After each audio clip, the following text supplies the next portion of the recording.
Okay,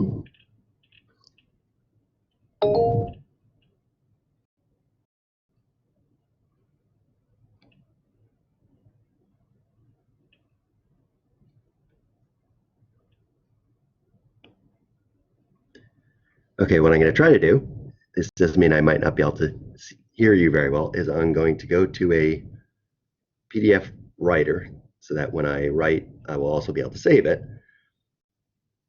And we'll see if this works.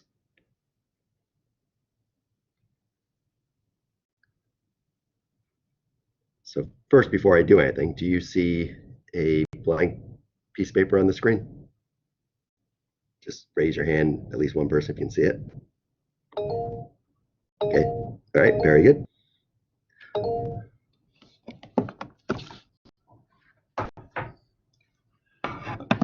Okay, so we're going to start with some of the homework.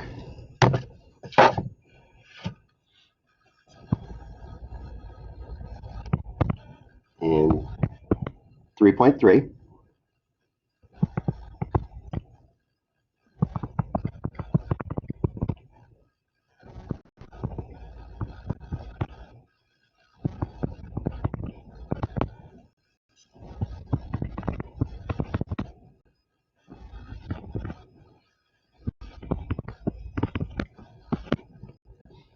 So what we want to find is two parts. The actual question only asks for the distance, but let me start with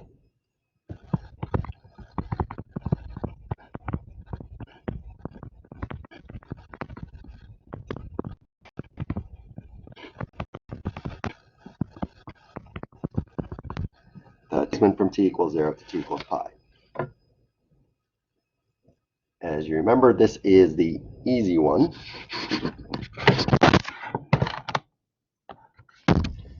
Where all we have to do is plug in the numbers.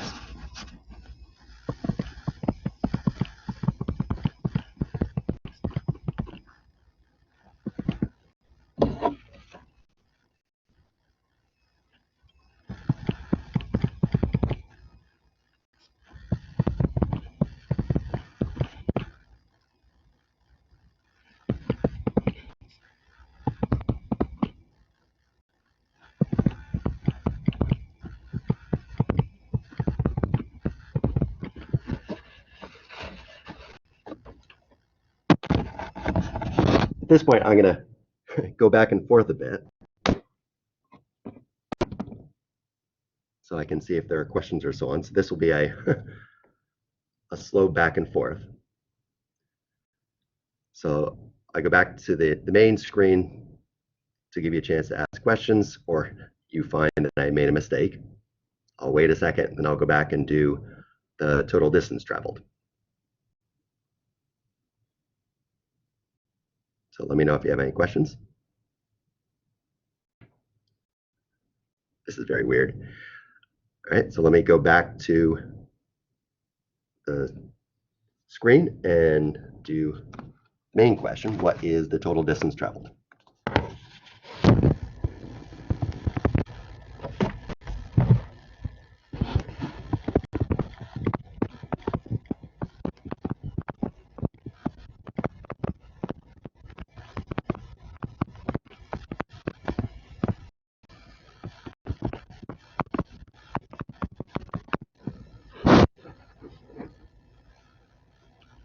So we know from 3.1 that that is equal to the integral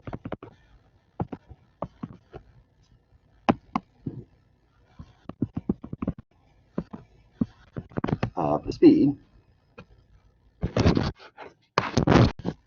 which means we have to get the velocity, which is the derivative of the position. As I said yesterday, in this textbook, in some places they use x, in this textbook they use p, so I'm going to go back and forth. So the derivative of the sine of 3t is the cosine of 3t times the 3 using the chain rule. Derivative of cosine of 3t is the sine of 3t times the 3. And derivative of 2t to the 3 halves is 3t to the 1 half. Then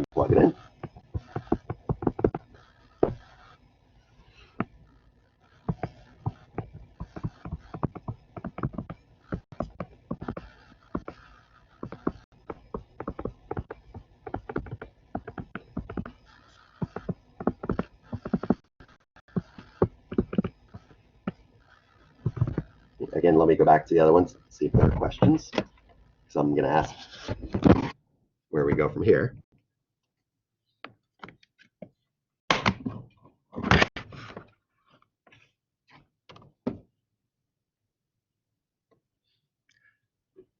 So you can see in some sense this is made to be nice because, of course, what's the square of 3t to the 1/2? Not sure how easily we can go back and forth. Obviously, that's just 9t. And we know that sine squared plus cosine squared is 1.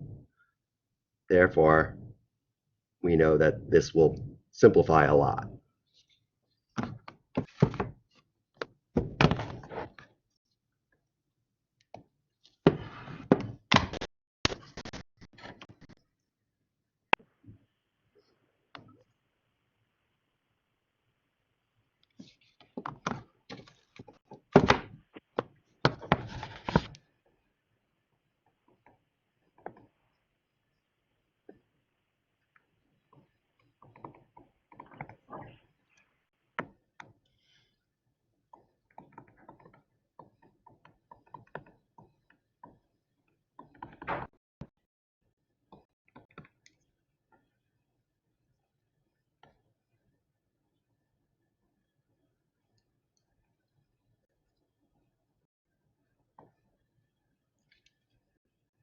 Okay, and now I have to figure out how to add up another page.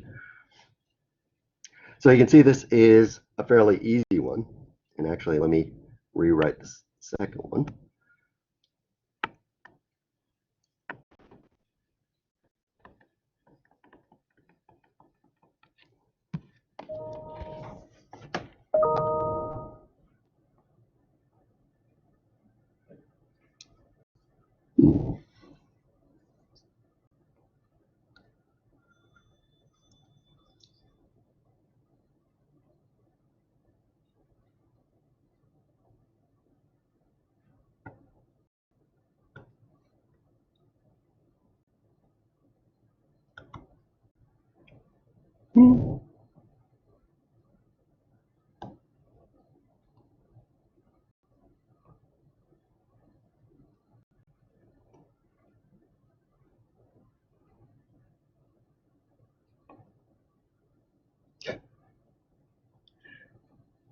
Okay.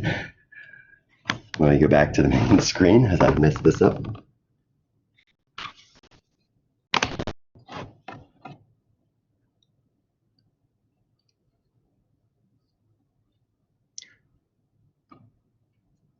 So let me try it on the whiteboard here.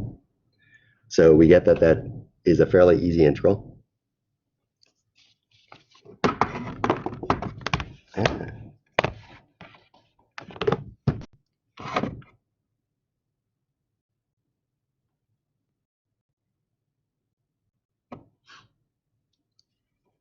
Sorry about this.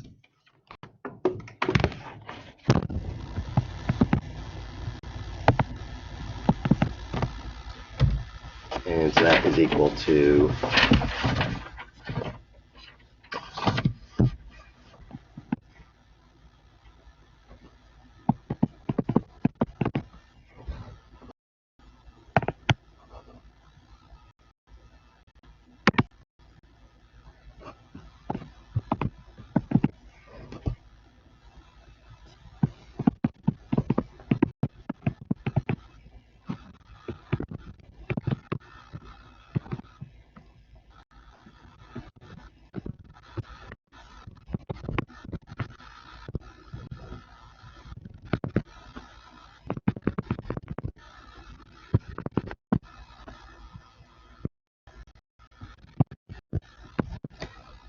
that.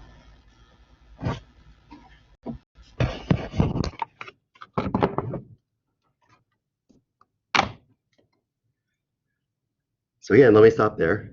This is going really well. And ask if there are any questions. First, again, let me ask if you can actually see the final answer, which is 2 times the 1 plus pi to the 3/2 minus 2. Okay, good.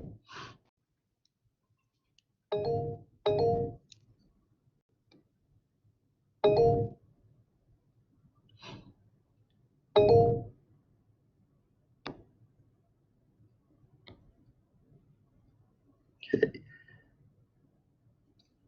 All right, so see how this works. Try another example. The other thing we did very quickly yesterday is we looked at arc length. So let me look at number 24.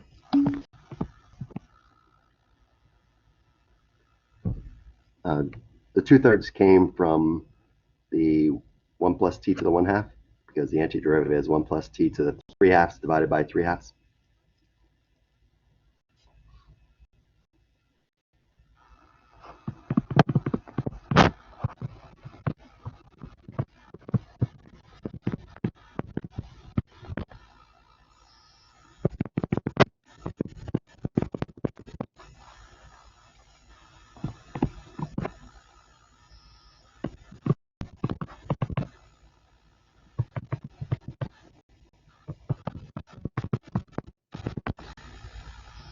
So the other thing we did yesterday was we looked at the arc length, which we know we can make look like the formula we had before, because I can make this into a vector function by letting x be equal to x and y be equal to the function. And we found that when we did that, we showed that the formula for arc length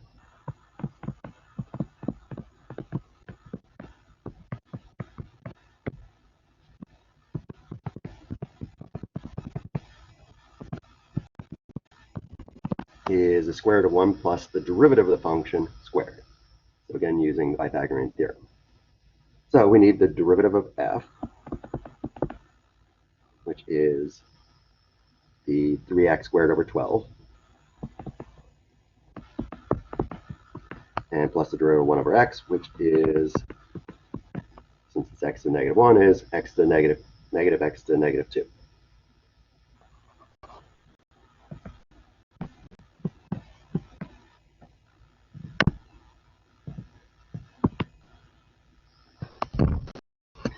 Sorry.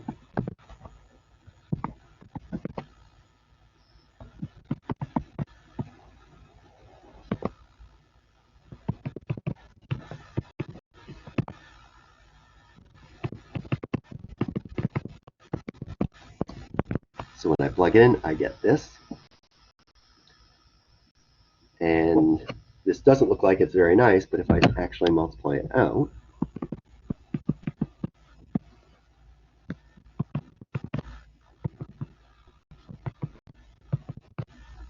and distribute,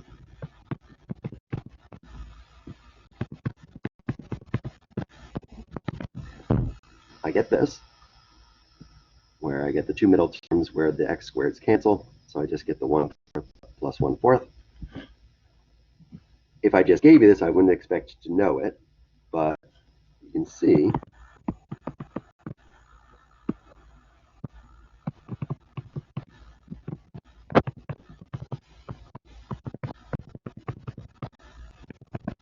that when I distribute, I just changed the middle term negative 1/2 to positive 1/2.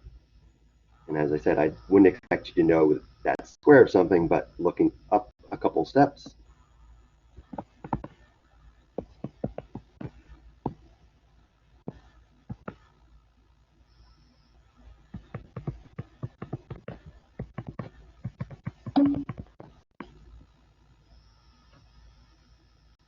oh, it is. It just doesn't look like it.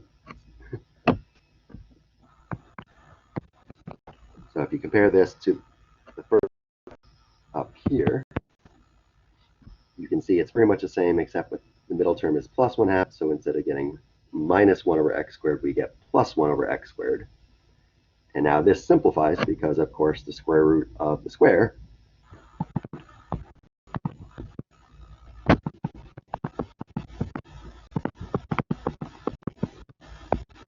cancel, and you just get the x squared over 4 plus 1 over x squared. That's supposed to be a 1 over x squared. Fairly simple one. So as I said yesterday, usually for these types of problems, we're not going to get something that we can easily find the integral of. You kind of have to make it work. So usually on quizzes and tests, I would just have you set up. But this one we can do.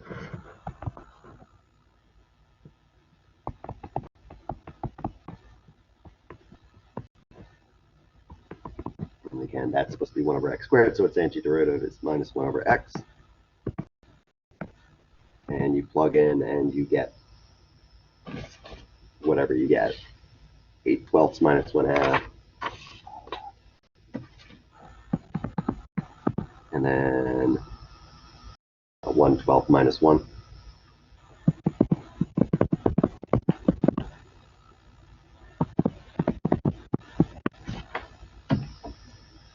And so I get something like that.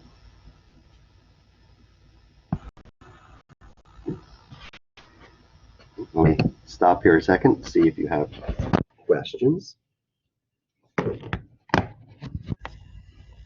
Also, because it seems I don't know how to just add a page, so I'm going to have to erase everything. So give you a chance to look at it and let me know if you find either an error or if you have a question.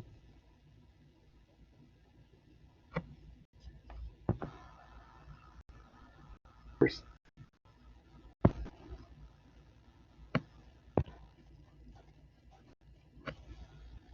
Okay. So any questions?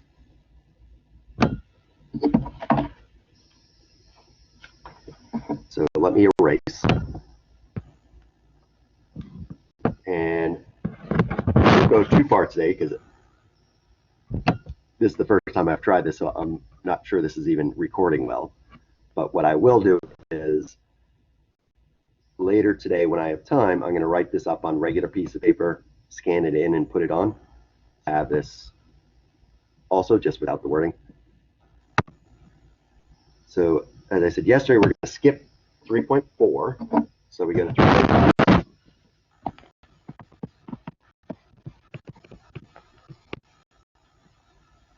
which is the volume.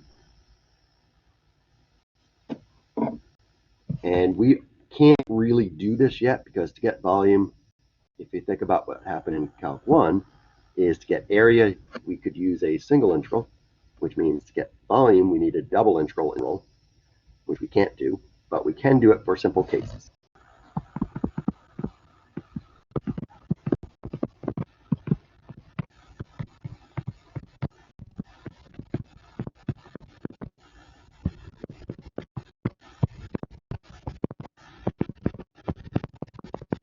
In particular, if the cross-sectional area of a region at x is a of x, in other words, I can talk about the cross-sectional area just in terms of x,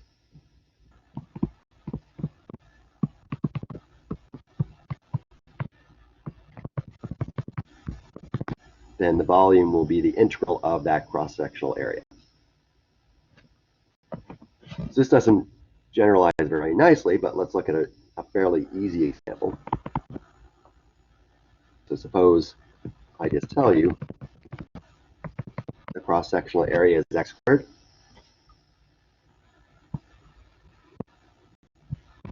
And if I draw that, that would say that if I'm at the value x, I have a cross-sectional area of x squared, which means I might have just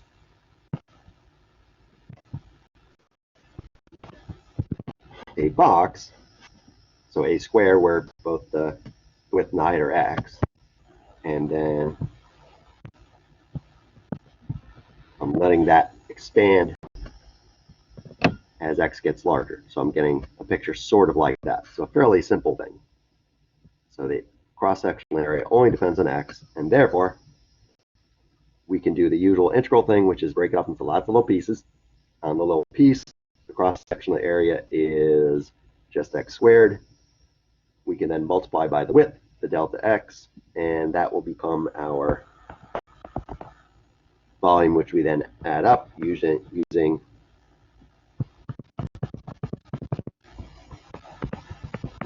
our usual integral. And just to give numbers, let's say we're going from 0 to 1.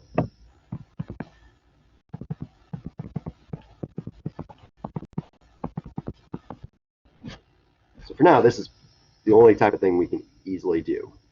There's nothing special about x. If we could say the cross-sectional area at y is given by a of y, we can do the same type of thing, but we'll mostly say this just with x.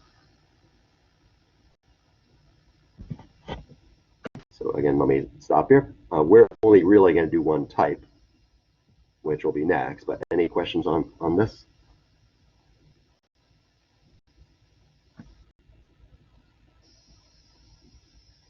Okay. So again, let me erase.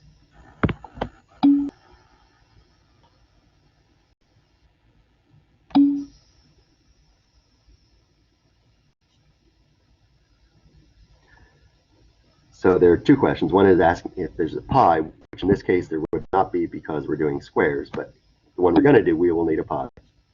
The a of x I just made up here, and you'll see in the next example that we're going to typically do, the more where you're actually getting a of x. So let's look at the next example, which is what we're going to do is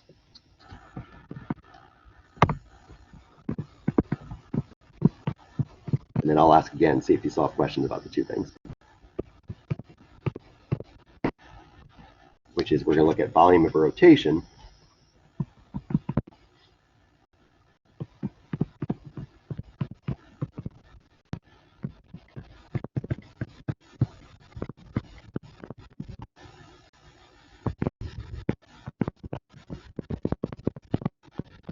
And let me keep it a simple function.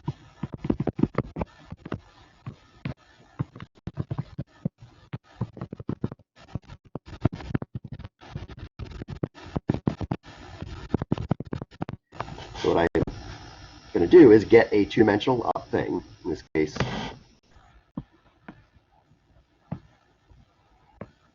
since I have room, make it short, this region.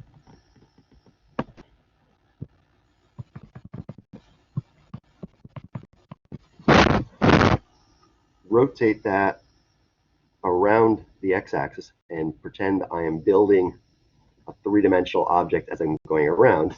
So I'm kind of doing a printer type thing, which is everywhere we go, I get a solid. If I rotate this around, we get the same thing on the other side, and it's going to be a three-dimensional thing.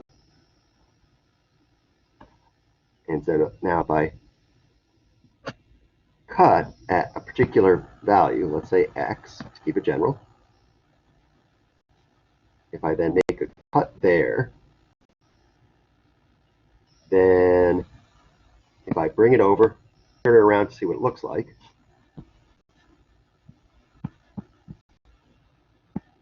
not a very good circle, but a circle. And if I'm at x, you can see that the point there is xy. So therefore, the radius of this cross-section is y. And from the previous section, someone asked why there isn't a pi. Here we're going to get a pi because, of course, the area of a circle is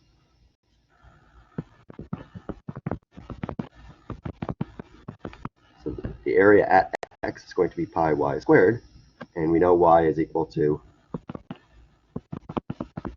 x squared, so we're going to get an x squared squared. So here what we're getting is at each slice, we're getting a circle with really thin piece, and therefore we're going to get a really thin cylinder. And the volume of a cylinder is the area of the circle times the length. The length will become just the dx, as usual in the integral. And so therefore we'll get, trying to keep it on one page, the integral from 0 to 1, because we're just going from x equals 0 to 1, of the cross-sectional area times x squared squared, which of course is x to the fourth, and then dx, which is the thickness, which means that is the volume of a little tiny cylinder. So in this case, we need a pi because the cross-section area is a circle, and of course the area of a circle is pi r squared. And here you can kind of see where a of x is coming from. It's coming from this fact that we're rotating the function around the x-axis, which creates circles. And since wherever I am, I'm getting a circle where the radius is y, where y is equal to x squared, we're getting one that just depends on one variable x. And therefore, like the last one, we can do it. This one we could actually pretty easily do, of course. But since I don't really have, actually I do have room, might as well.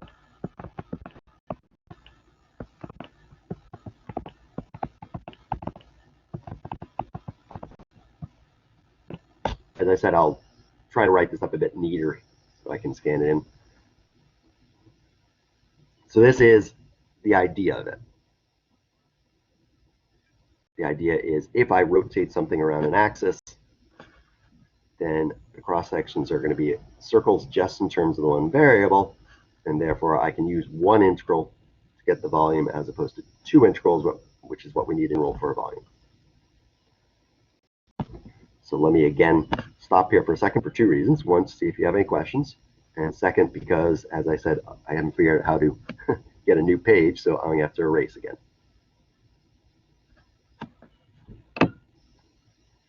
So any questions on this?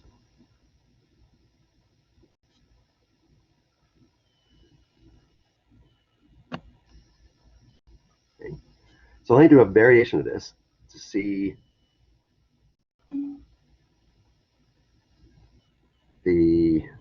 how it changes when we change something and make this kind of a more general thing. So let me erase.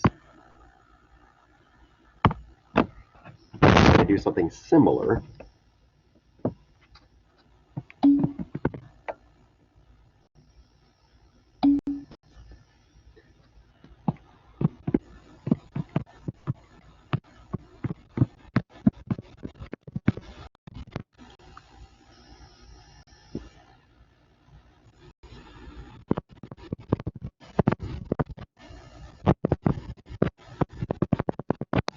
But instead of going around the x-axis, I'm going to rotate it from some place slightly further away, y equals -1. So let's again draw the picture.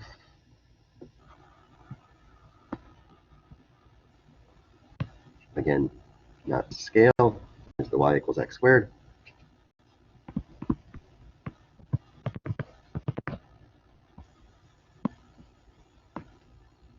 And now we're going to rotate from further away. And again, remember this is a solid. And so I'm going to get the same solid on the other side.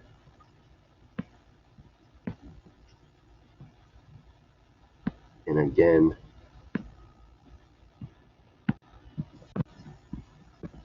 I'm going to get circles as I rotate around, but because I'm rotating around y equals -1, there's a space in the middle.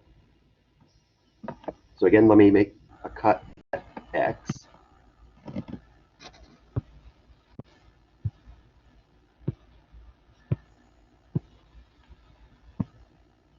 And you can see, looking at it from the front, or rotating it, I get, instead of just a solid circle, I get a space in the middle. So I get a washer type thing. And the idea here will be, what I'm going to do is I'm just going to, in some sense, do this in two parts. I'm going to get what would be the volume if it was a complete solid, and then separately get the volume of the space in the middle and then subtract it off, which means I need two radiuses.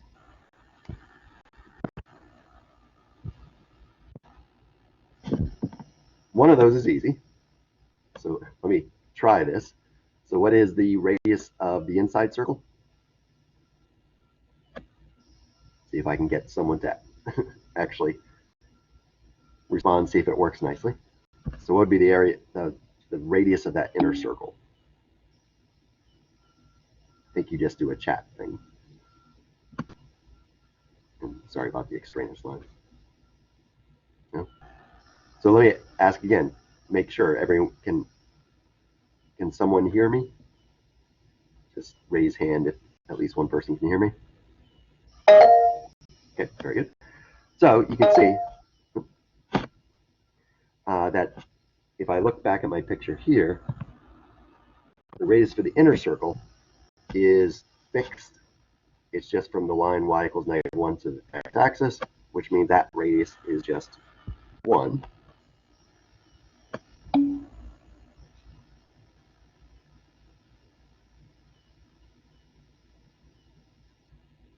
Actually, I am seeing stuff. Sorry.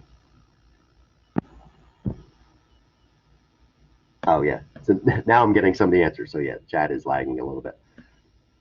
And you can see that the radius for the outer one is going to be that same one plus what we had before, the y of a function. So the radius of this is 1 plus the y, so therefore 1 plus the x squared.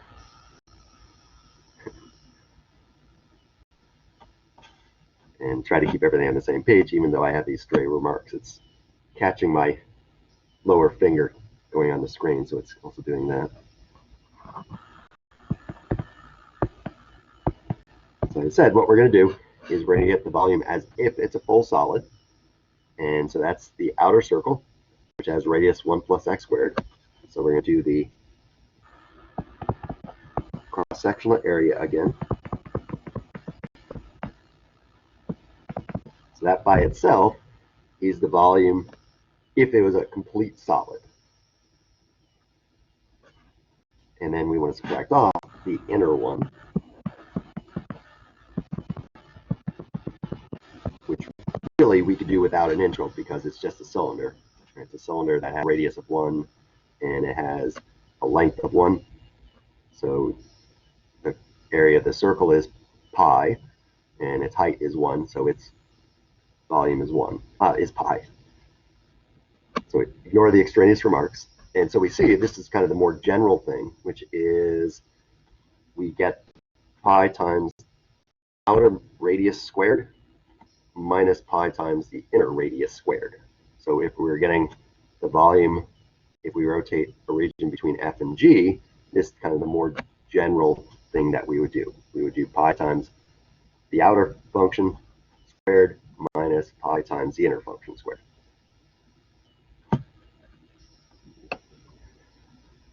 So again, let me here for a second because I'm now going to do another one, except I'm going to rotate above the region, and we'll see how it works if we do it the other side.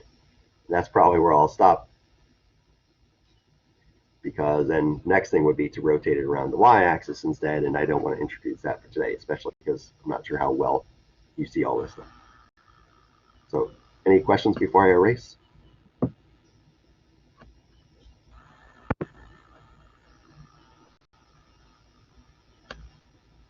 Okay.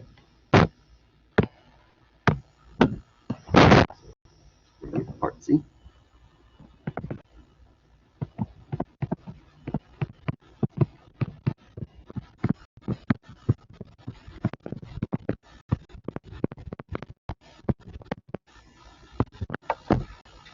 So this time, let's rotate it around y equals 2. Notice for these three, they're all either the x-axis or parallel to the x-axis. As I said, we'll deal with y-axis later. So again, let me draw.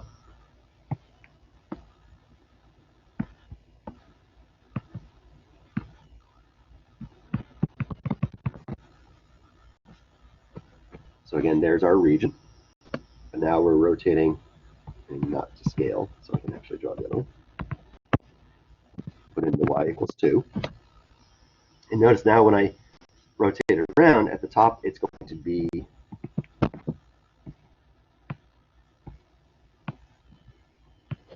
upside down. And again, when I rotate, I'm going to get the, I'm really bad at drawing three-dimensional things, so sorry. This three-dimensional object, kind of a bowl with a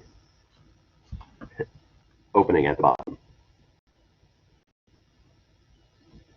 And again, let me do like I did the other ones. Let me take a particular value of x, make a cross section, so make a cut, or similar thing, look at it from the front,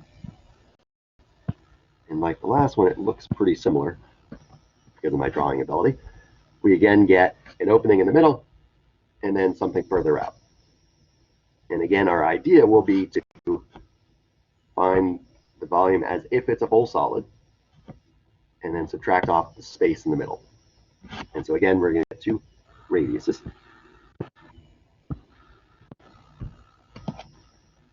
And notice that here the two radiuses are, let me not put the same line, but pretend they are. So one is going from the line y equals 2 to the function y equals x squared, and one is going from y equals 2 to the x-axis. So let me try this again, except I'll give you more time since it might be lagging. Which of these two is the outer radius? So the two possibilities are the 2 and then the one involving the function. So which, that one actually went pretty quickly. So the outer radius here is 2. And what is the inner radius?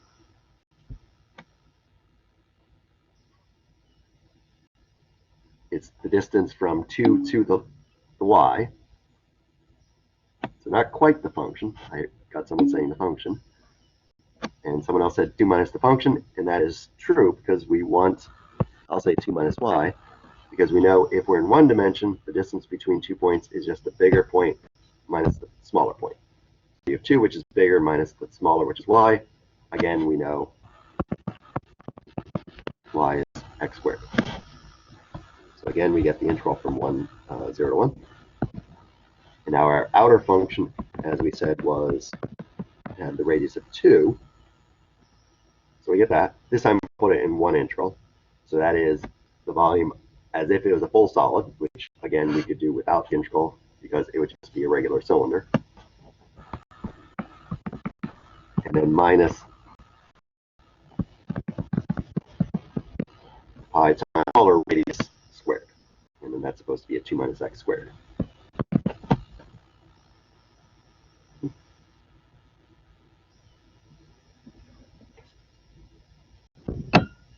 And so again, we get the same thing as the last one, which is we get, to get the volume between two things, we take pi of the bigger radius squared, or the function squared, minus pi times the smaller radius squared. In this case, it flips because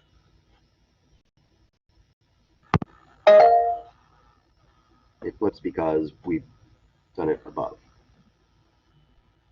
I have people raising hand. I'm not sure exactly what that is.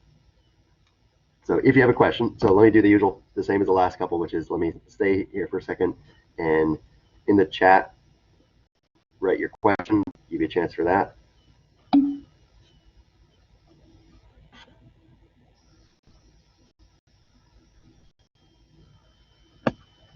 So one of the things is, which I think I put in the first one, it's y equals x squared. I think I put the point as 1, 2, but it should of course be 1, 1, because if you put in x equals 1 into x squared, you get 1. So one person asked if that should be 1, 2, and the answer is the previous one should have been 1, 1. So I messed up before and fixed it here.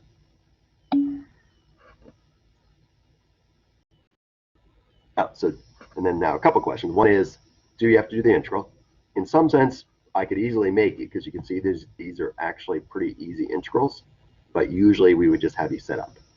And the other part is, why is there not a second integral? And the idea is there could be. So let me rewrite this. So here there are two functions, psi 1, and we know that if you have the integral of f plus or minus g, that's equal to the integral of f plus or minus the integral of g.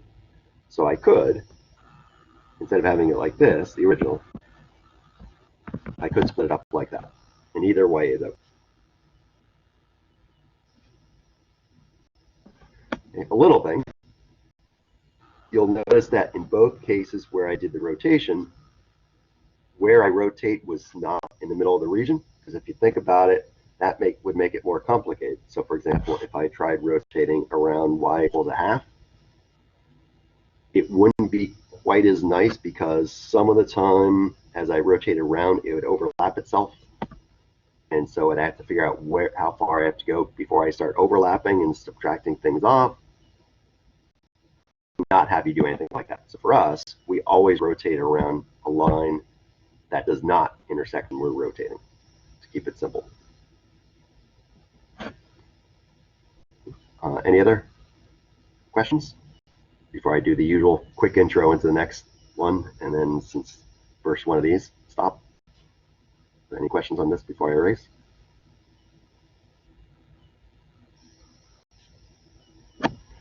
Okay.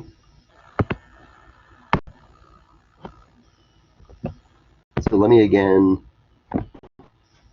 have the same region.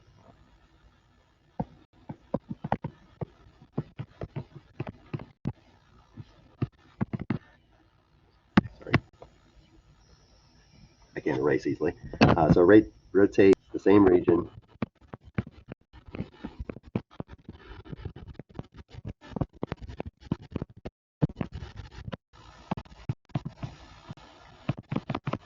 about the y-axis. Let me again draw it.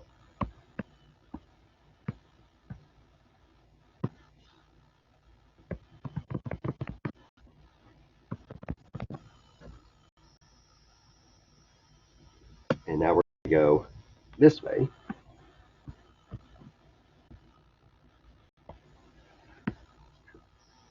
Again, my lovely three-dimensional drawing ability.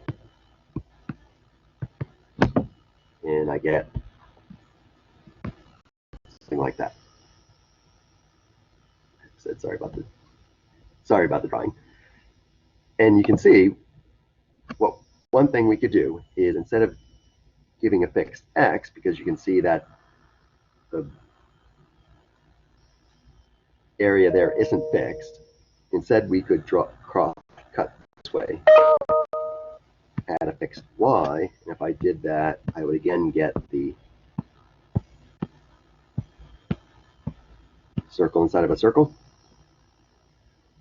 But what we'd have to do is to get everything in terms of y. So the outside one here isn't too bad. It's just going from the y-axis to x equals 1, which is a radius of 1.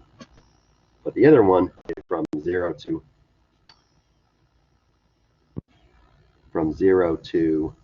the equation.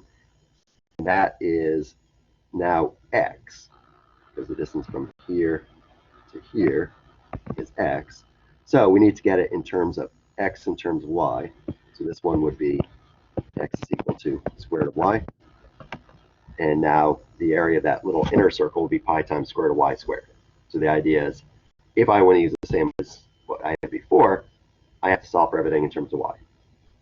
And sometimes, here's an easy example,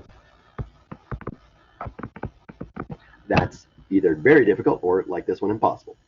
So here I can't solve for x in terms of y. So what we want is a formula that will work where I can keep the function in terms of x. And so I'll deal with that the next class, where we'll get cylindrical, what's called cylindrical shells instead. But I'll do that for Monday. So the little thing before I stop is I'm still going to have regular office hours. At this point, if there are just one or two of you, they haven't said you can't come and ask me questions as long as there aren't too many at the same time. So I will be here in my regular office from, let's say, 1 to 3 today. But I will also try to be on Blackboard doing this type of thing. It might be easier if you send me an email and tell me that you're going to try it, and then I will do the same type of thing on Blackboard so that we can do kind of this virtual chat thing again. So sorry about this first attempt. So for the weekend, look at the homework, if you haven't already, 3.3, and start looking through this section, 3.5, but don't worry about it too much if they want you to rewrite it. So if it's rotating around the y-axis or something parallel to the y-axis, like x equals -1. Also, finally, later today, I put up on Blackboard the quiz you would have gotten if we had class today, and that is just purely for practice. And what I'll do is I'll wait until Monday put up the answers. That way, if you want to try it completely on your own, send it to me and have me grade it as if it was an actual quiz. I will tell you what you would have done if it was an actual quiz, and then I'll put up the answers on Monday. So hopefully everything works out. I'll have a good weekend. As I said, I will write this up a little bit nicer and put it up on Blackboard later. So have a good weekend.